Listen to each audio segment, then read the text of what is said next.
दोस्तों 2013 में 14 मई को केदारनाथ धाम कपाट खुलने और यात्रा शुरू होने के लगभग एक महीने बाद 13 जून से 17 जून के बीच उत्तराखंड राज्य में काफी बारिश हुई थी।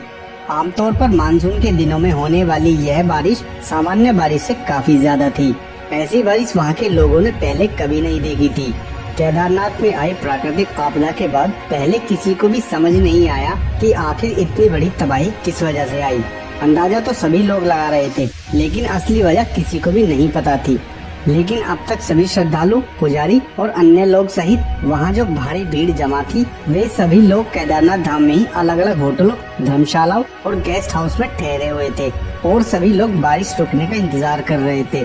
लेकिन किसी को यह खबर नहीं थी कि 16 जून की शाम को इतनी बड़ी मुसीबत आने वाली थी। 13 जून को शुरू हुई बारिश 16 जून को भी लगातार हो रही थी। सभी तीर्थयात्री केदारनाथ मंदिर के आसपास बने होटलों और धर्मशालाओं में इकट्ठा हो गए थे, लेकिन वहां मौजूद हर एक शख्स सुबह से ही डरा हुआ था। बारिश पिछले 3 दिन से रुकने का नाम ही नहीं ले रही थी। केदारनाथ धाम के आसपास कई सालों से रह रहे लोगों ने भी आसमान से इतना पानी एक साथ बरसते कभी नहीं देखा था। लगातार हो रही बारिश का असर अब धीरे धीरे दिखने लगा था। 16 तारीख की सुबह भैरवनाथ के मंदिर वाली पहाड़ी टूटने लगी थी और वहां से लैंडस्लाइड शुरू हो गया था। वह केदारनाथ से भैरव मंदिर जाने वाला मार्ग बंद हो गया। शाम होते होते नदियों का पानी केदारनाथ धाम को देश के बाकी हिस्से से जोड़ने वाले 2 पुलों के ऊपर से बहने लगा था। हालात बद से बदतर होते जा रहे थे। इन सब के बीच अब केदारनाथ में शाम ढल चुकी थी और अंधेरा भी हो चुका था। पूरे इलाके में बिजली के लिए लगा पावर हाउस फेल हो गया था। इस कारण बिजली भी गुल हो गई थी। लेकिन बारिश अभी भी जारी थी, जिस कारण केदारनाथ के आसपास के पहाड़ों में, झीलों में भारी मात्रा में पानी भर गया था और ग्लेशियर्स भी पिघलने लगे थे। साथ ही केदारनाथ के आसपास पहाड़ों पर भी बादल फट रहे थे और बादल फटने से लैंडस्लाइड शुरू हो गए थे। दरअसल केदारनाथ के आसपास बहने वाली नदियां मंदाकिनी और सरस्वती उफान पर थी, जिससे चौड़ाबाड़ी ग्लेशियर्स पिघल गया और ग्लेशियर्स पिघलने से मंदाकिनी नदी उफान पर आ गई थी।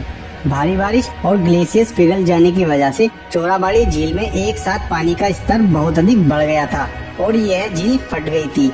जैसे ही यह झील फटी, 16 जून 2013 की रात में करीब 8:30 बजे झील फटने और भयानक लैंडस्लाइड होने के मलबे के साथ पहाड़ों में जमा सारा पानी तेज रफ्तार से मंदाकिनी नदी के जरिए केदार घाटी में पहुंच गया।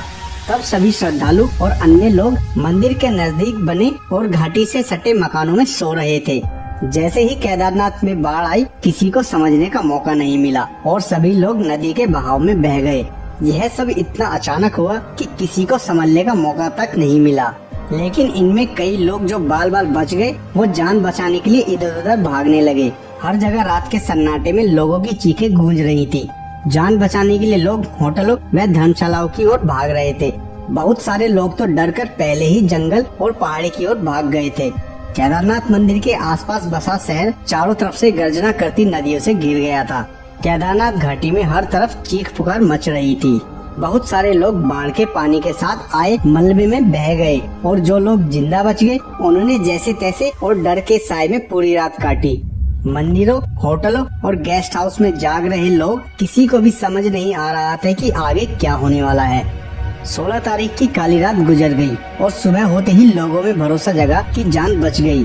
लेकिन अगली सुबह और भी भयानक साबित हुई।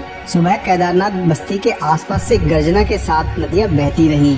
एक के बाद एक होटल, इमारत और घर पानी में डूबते गए और बहते चले गए। दहशत से लोग जान बचाने के रास्ते ढूंढ रहे थे। अचानक मंदाकिनी नदी की भयानक गर्जना के बीच चौड़ाबाड़ी ताल के एक तरफ के पत्थर का तटबंध जोरदार आवाज के साथ टूट गया और एक बड़ा सैलाब मंदिर के पीछे से आया। यह देखकर लोगों ने जान बचाने के लिए फिर से इधर उधर भागना शुरू कर दिया। लेकिन पानी कई लोगों को बहा ले गया और कई लोगों को बड़े बड़े पत्थरों ने कुचल दिया। मलबे के साथ बड़े बड़े चट्टान नुमा पत्थर लुढ़क कर आने लगे थे। सारा पानी व मलबा बड़ी बड़ी चट्टानों के साथ तेज गति से बहता हुआ केदारनाथ बस्ती को तहस नहस करता हुआ निकल गया। केदारनाथ घाटी में मंदिर को छोड़कर सब कुछ तहस नहस हो गया था और पीछे सैकड़ों मौतों का ऐसा मंजर छोड़ गया जिसको देखकर पूरा देश हिल गया था। केदारनाथ बस्ती पानी के साथ बह गई थी। करीब 40 किलोमीटर प्रति घंटे की रफ्तार से 100 मीटर ऊंची पानी की लहरों में बड़ी बड़ी चट्टानें थीं। इस सैलाब में कई धर्मशालाएं, गेस्ट हाउस और होटल बह गए थे। केदारनाथ मंदिर के पीछे सारी इमारतें खत्म हो गई थी। बस्ती में किस्मत से जिंदा बच गए लोगों के कई रिश्तेदार सैलाब में बह गए थे। इनमें से कईयों का आज तक कोई पता नहीं चला। कुछ मिनटों में ही केदारनाथ बस्ती में मकानों की जगह पत्थरों का मलबा था और इंसानों की लाशें जहां तहां बिखरी थीं। चोरावाड़ी ताल से निकले तबाही के सैलाब के रास्ते में जो भी गांव आया वहां भारी तबाही हुई। रामबाड़ा और गौरीकुंड के इलाकों में जान माल का भी भारी नुकसान हुआ था। इस तबाही में केदारनाथ मंदिर बच गया क्योंकि इसके पीछे एक बहुत बड़ी चट्टान आकर रुक गई थी, जिस कारण सैलाब इसके आसपास दोनों ओर से होकर गुजर गया। लोगों की आंखों के सामने उनके अपने जिगर के टुकड़े बहते चले गए और सैलाब में ओझल हो गए। एक दूसरे के बचाने के लिए वे हाथ पकड़े हुए थे, लेकिन बहाव इतना तेज था कि चंद मिनटों में ही सैकड़ों परिवार उजड़ गए।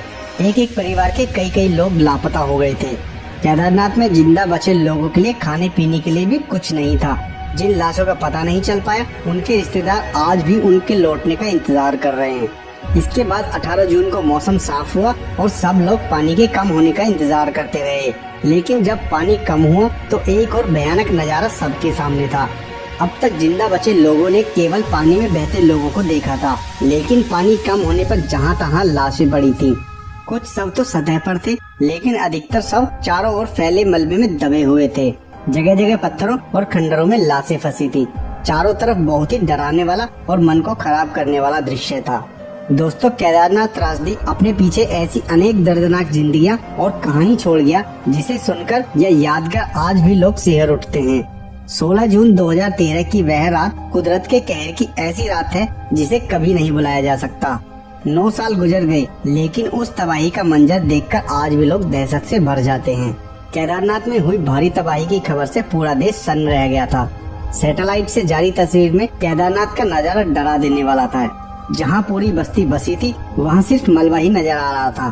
तबाही के बाद इस महाप्रलय में कितने लोग मारे गए थे, इसका सही आंकलन भी नहीं हो पाया था। सरकारी आंकड़ों के अनुसार 5000 लोग से ज्यादा लोगों ने अपनी जान गंवाई थी, लेकिन ऐसा माना जाता है कि 5000 से कहीं ज्यादा अधिक लोगों ने अपनी जान इस त्रासदी में गंवाई थी। वहीं कई हजार लोगों का अब तक कोई अता पता नहीं है। इस तबाही के महीनों बाद भी केदारनाथ के आसपास के इलाकों से मिले कंकाल भी बताते हैं कि प्रलय का वो मंजर कितना भयानक था। सेना, वायुसेना, आईटीबीपी और एनडीआरएफ टीम ने इस तबाही के बाद मिलकर लाखों लोगों को बाढ़ से निकालकर उनकी जान बचाई थी। लाखों लोग बेघर हो गए और करोड़ों रुपए का नुकसान भी हुआ था। अधिकतर रास्ते कट गए थे। कई पहाड़ दरकने से सब कुछ मलबे में तब्दील हो गया था।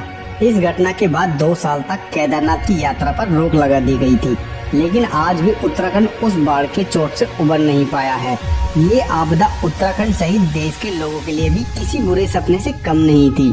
बादल फटने के कारण हुई बहुत तेज बारिश को इस तबाही का कारण बताया गया, लेकिन एनवायरमेंटलिस्ट और एक्सपर्ट मानते हैं कि मानवीय कारणों से यह आपदा आई थी।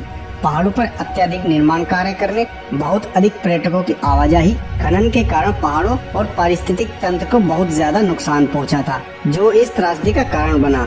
हालांकि बहुत ज्यादा बारिश के कारण भी यह बाढ़ आई। तेजी से हुए निर्माण कार्यों के बाद हालात भी जल्दी ही सुधरे थे और ये क्षेत्र फिर से विकसित होने लगे। वहीं इस हादसे के बाद सरकार भी संभली।